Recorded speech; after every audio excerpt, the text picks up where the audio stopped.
Hey folks, man, this is Monk, and we are back with another episode of Classes of Cinematics. And I'm joined as always with my co-host. We got Bobby Blockbuster. Yo, yo, yo! Today we got an interesting film in the sci-fi realm. We're going to be talking about Critters from 1986. And this is a film directed by Stephen Herrick. When the strange, fuzzy creatures from outer space arrive on a farm, the Brown family, Jay, Helen, and their daughter April, and their son Brad must fend off the malevolent little aliens. Two bounty hunters with superhuman abilities follow the aggressive beasts from beyond, but the warriors aren't terribly effective, leaving the Brown family to battle the furballs and rescue April from their clutches all by themselves. And this is what used to be on HBO all the time, man. It's crazy that this film is rated PG-13. This film stars, we got Don Keith Opper, Scott Grimes, Terrence Mann, Lynn Shay, Dee Wallace, who's everybody's mom in this era. Right. You know what I'm saying? We also got Ethan Phillips in here.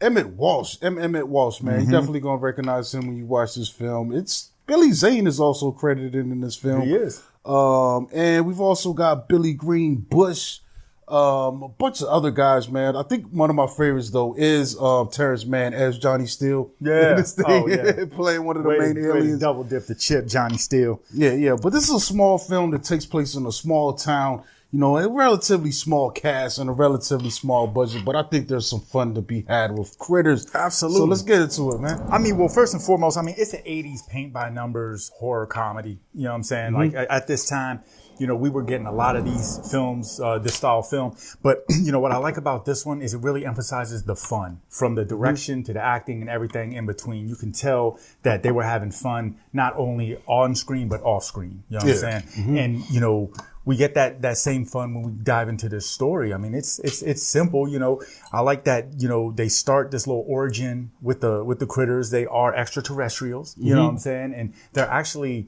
fugitives in outer space, you know what I'm saying? And they break out of prison, and that's what then brings the bounty hunters to find them. It's goofy to me because if these things are so dangerous, why are we keeping them alive? And maybe they believe in due process. Maybe that's what's going on here, and they're treating these alien guys, you know, with a little bit of respect and what is dignity. As crazy as they are. Oh my God! It's just Winston cutting up a pet critter. I look down and I see this thing and I'm like, what the fuck is that? Like, how does it? All right, man. So, but these guys, they're about this size, man. It's crazy that, like I said, man, that they got these guys in a prison, I guess, for life. And I think that is one of the cooler aspects of this film, that intro, seeing them, their prison break. And it's kind of cool because we don't see what they look like. Although I think they did expose the design of these creatures in the posters leading up to the release, which I think wasn't smart. But anyway, we don't see what they look like. We just know they stole a ship and they're out. Yeah. And they sent two bounty hunters after them. They land on the closest planet, and it happens to be Earth, you know, and these bounty hunters chase them into there. But I like that scene, though. We see these alien creatures, and I like that they hired these bounty hunters because, like we need someone tougher than us. Like they broke out. So, and these guys are like no faces. Yeah. And that's really cool too. I mean, like I said, the way that they try to really pave their own way with the creature development, not just with the critters, but with the bounty hunters. And we see all this in the first 5 minutes or so, but then it brings us right back to a sense of normalcy as we go to this family on this farmhouse. You know what I'm saying? Like the complete tonal shift, the music changes. It's like, oh wow, okay, simple living. And this family is going to be the ones that encounter the critters, and it's just mayhem on the farm. You know what I'm saying? We got our characters in this thing, man. Like I said, this whole situation mostly involves the bounty hunters and then the family, you know, whose homestead gets invaded.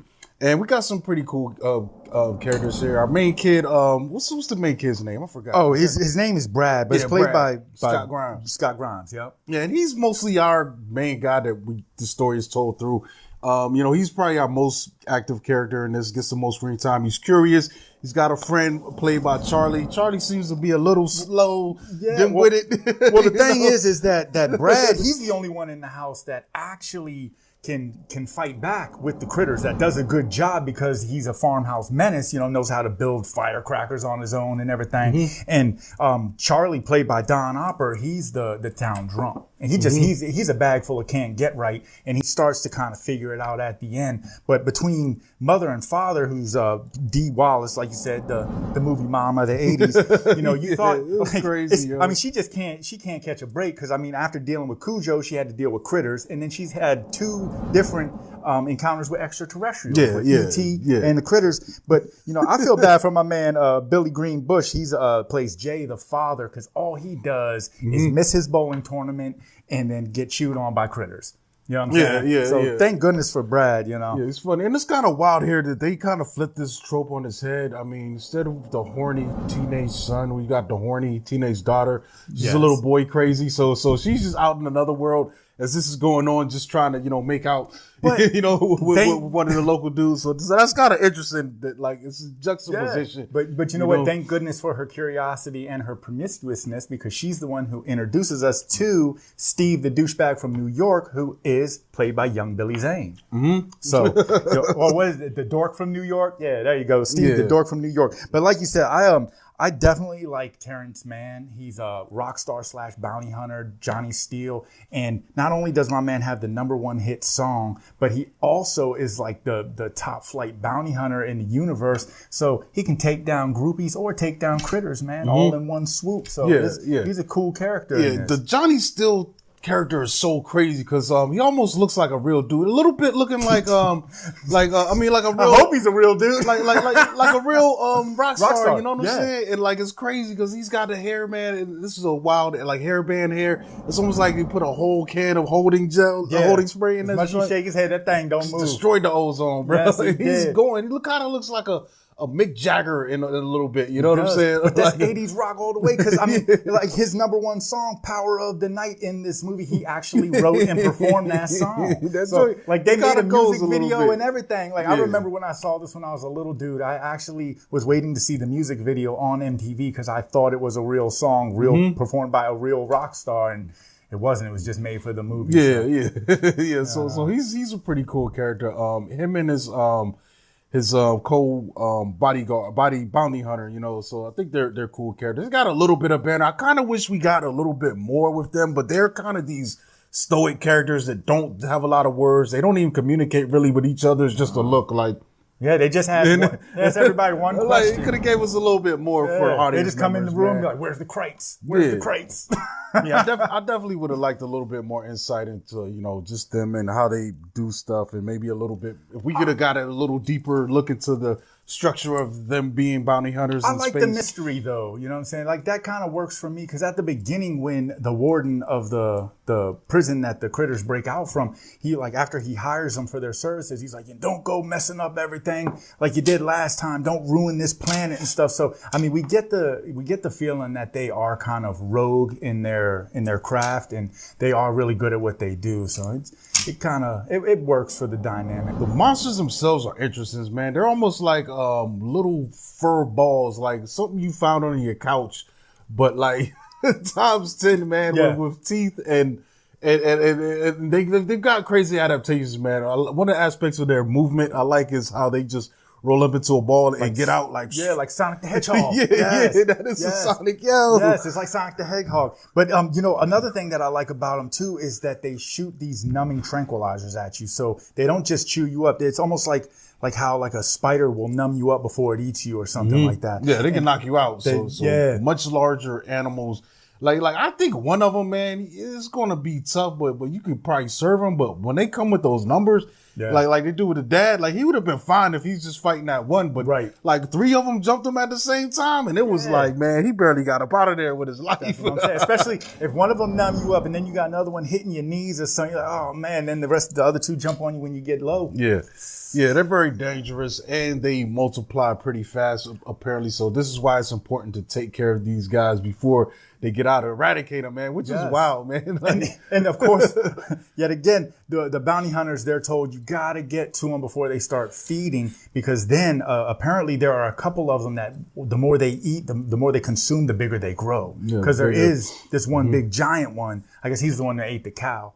You know what I'm saying? Yeah. But that's the thing. That's why I'm like, why are you keeping these things in prison? If they escape, then you're not trying to recapture them. You're just trying to kill them. Like why even keep them at all? Right. Maybe should they be on death row? Let's say maybe this is a weird thing. Like, we can't eradicate all of them. We got to keep at least a few of them just for the record. It would be a moral. I'm like, nah, bro, get rid of these. Yeah, jokers. Exactly. Get these mugs up out of here. The setting, I think it was a smart move to kind of give it a more condensed feel.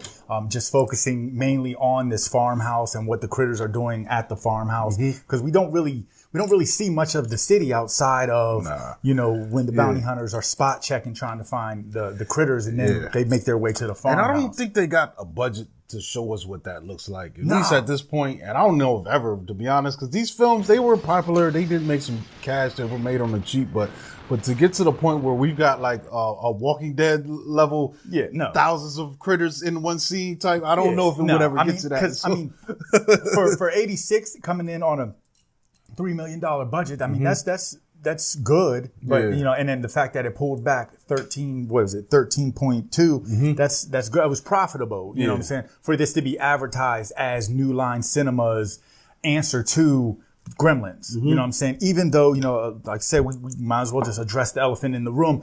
A lot of critics at this time when this came out were making heavy comparisons from this to Gremlins, understandably so, but I think that the movies are different. I think they're enough. way different, you know what I'm saying? I'll probably favor Gremlins over this because it has a lot more story in it than than what this jam packs into it. But this is a bit different, you know what I'm saying? I think Gremlins has a different tone, different way that it goes about its horror, you know what I'm saying? It's just a whole different vibe. This is a mixture of a few different types of films. You got alien invasion. You also got like a siege element toward the end of this when they're holed up in a house fighting these things off, the best that they can. I'm with you. Overall, Gremlins is a better film from A to Z. It's like when it comes to the aesthetic, the direction, the acting, and the overall story. But I feel like this one did pave its own way and created its own platform, even though a small platform for it to stand on as an independent B-rate film. And one of the things that are significantly different is the look of the critters versus the Gremlins. Like, the critters were inspired by the Looney Tunes Tasmanian Devil. That's what the design for them, and I could see it all through this, you know what I'm saying? Then with them being a lot smaller, and then even the origin with them coming from space, and like I said, looking like little fur balls with spikes and a lot of teeth, whereas the Gremlins actually spawn from the Mogwai that gets wet, and then they grow a lot taller, and they're big reptile-looking things with big ears and stuff. Yeah, there's origin differences, but also, interestingly enough, man, in this era, there was a wave of these films. I don't know if Gremlins started of films with these small, tiny killer monsters. Like you think about Munchies, Ghoulies. What else was even Puppet Master to agree? Them things were little deadly machines. So it's kind of interesting, man. I mean, I think this works out for what it is, man. It's a low budget. It's not one that I think I'll probably go back to a lot, but it's definitely a milestone in this era, especially for horror films. And what I like too, though, is, some of the FX works that they were getting away with these characters, man. There's some cool stuff, man. It's done on the cheap, but like even the face melt scenes, when the really cool. bounty hunters transform. But that's why they had those big wax blocks. They kind of just put heat lamps on that shit and put the camera on it and did the time lapse thing on it. And it's kind of like what was done in the original Evil Dead, how that final scene, how we got people wondering, how they do this? It's just all those heads were made out of wax, and they put the lights on them, put the camera on them, and let them do what they do. So we kind of got the same effect here.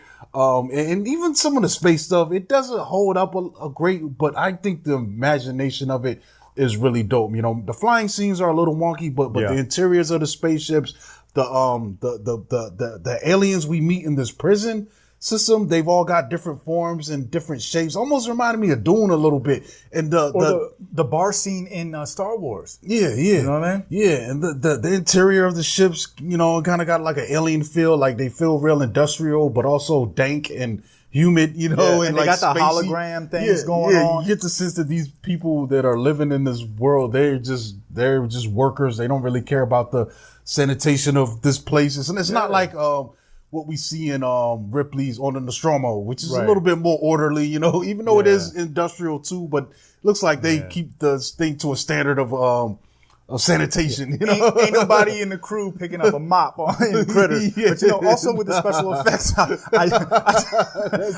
I do like the look of the critters, you know what I'm saying? And what they did as, you know, bringing them to life. Like the one scene where Brad throws the firecracker at him and picks it up and eats it and gets the belly bloat. That was really cool. Or, you know, seeing them terrorize the house, like when the one jumps out the toilet, that was definitely a homage to Ghoulies. But, you know, you see them and they brought them to life well.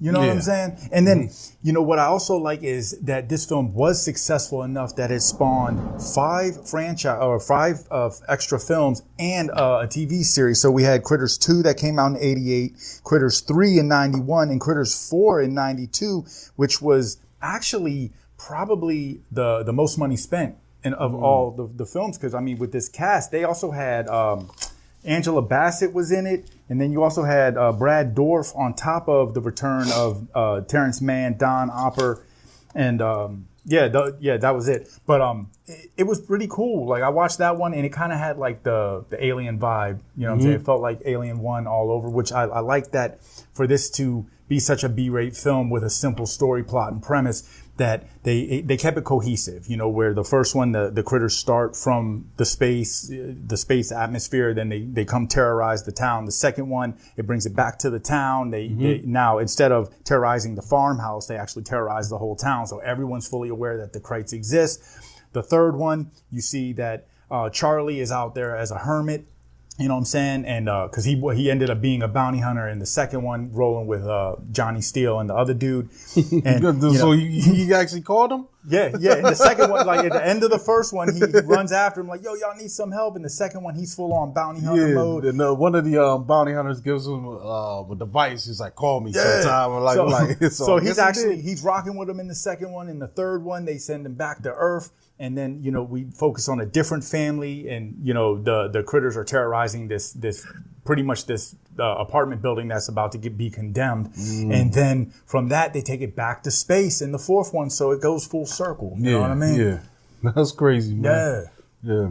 It's an interesting, you know, franchise, man, you know, and they when did the last film come out? They actually did a remake situation called Critters Attack in 2019. Wow. And that one isn't, it's kind of on a standalone. It doesn't count as the first 4. It kind of separated itself. And then they also gave us a Shudder made for the internet, small TV series, which is decent. Don't hold your breath. It's extremely low budget. The story is off the wall. Like when I watched it, I was like, wow, I can't believe they took it here with this one. But it was entertaining enough, you know, that I watched the whole thing, and it's easy to watch because you can get through all, I think it's like 9 episodes in about an hour and some change, because they're little spot checks. Like one episode is 8 minutes, one is 12, one is 7, you know, so. Yeah, it's interesting, man. But I don't know, man. I think we could probably wrap this thing up, man. This is, like I said, man, this is a fun watch, man. It's not one that's super beloved to me, but I appreciate what it did and the era. And like I said, I was a kid, so this was horror for me. And crazy enough, this is PG-13. I think it probably would get an R today, just for some of the gory stuff that's happening. You know, some of the attacks, or maybe not. I don't know, man. It's hard to say. It's a thin, weird line, but some of this stuff does get a little nasty, man. Like, and maybe I think those transformation scenes might push it to the R in this era, and some of the later on stuff with when the critters are attacking the locals. And you know, we see that as the films, you know, progress. But in the original one, in this one, we definitely see, like, it gives the impression of what was done. You know, for me, this is definitely a childhood favorite of mine. It did scare me when I was younger, especially the part when Dee Wallace is looking out the window. She sees the little red eyes. So they did a good job at insinuating the monsters are there and then kind of slowly bringing them to fruition. But it's definitely one, when you see it once, you're not going to see much as far as Easter egg elements in your repeated watches. It's just fun to watch, you know, and nostalgic. Yeah, it's crazy. Oh yeah, shout out to that the house scene at the end too. That's kind of weird, man. They're like it's cool, like but also I'm a little older now, so I'm like, so what happened to the burnt up parts? Yeah. This thing was blown up. Now we're just hitting the reverse button on it and putting the house back together, splinter by splinter. But I guess that was cool. I think it would probably play better than me. I probably would have gave him like some cash or left them like a gold nugget or something. So they could, Right. go ahead and get that joint rebuilt. But A keychain that turns into a spaceship. Something cool. Yeah, but it is. I mean, when you see a scene like that, though, that is like one last bonus. You know what I'm saying? You've been watching this thing, you've been having fun. And just to cap it all off, we're going to give you this cool reverse slow motion, scene to kind of. I wonder what else that thing can do. Yeah, know right. what I mean? Yeah, it's interesting, man. It's crazy, man.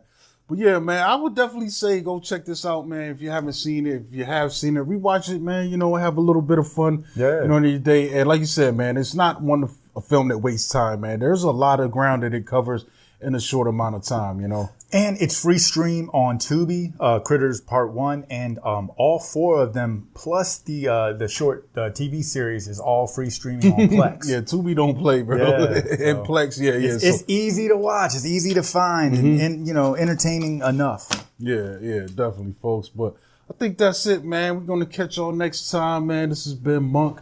Catch me at Monkey Blood on Twitter, Instagram. Make sure you follow Classes of Cinematics on Instagram. We're also on TikTok, and you could also like the channel, subscribe to the channel, and tell your friends about the channel. And we'll be back again soon, man. Yeah, and this Bobby Blockbuster. As always, you can catch me on the next show. And while you're checking out the channel, you can check out some merchandise too. Get a cool hoodie, t-shirt, coffee cup, something else. Yeah. We out of here, folks. Peace.